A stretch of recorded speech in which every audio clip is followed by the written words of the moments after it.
अपने सुन रहल छी गंगा कैसेट के प्रस्तुति।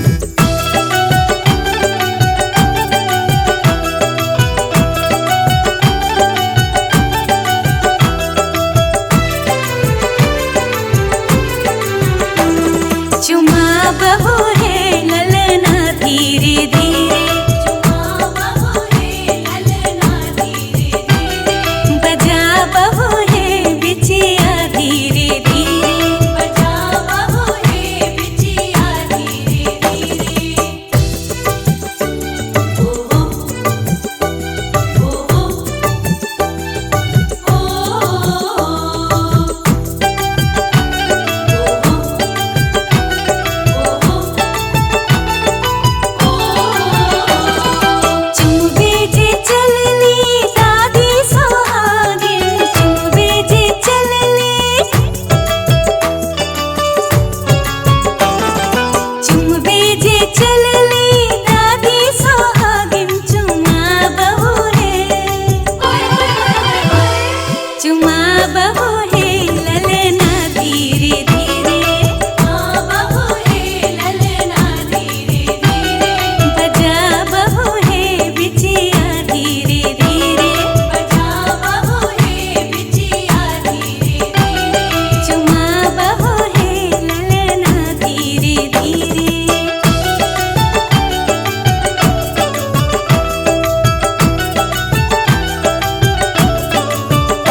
सुन रहल छी गंगा कैसेट के प्रस्तुति।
हमारे इस चैनल मैथिली गंगा को लाल बटन दबाकर सब्सक्राइब करें व घंटी के निशान का बटन दबाएं ताकि सभी नए वीडियो आप तक तुरंत पहुंचे, बिल्कुल मुफ्त।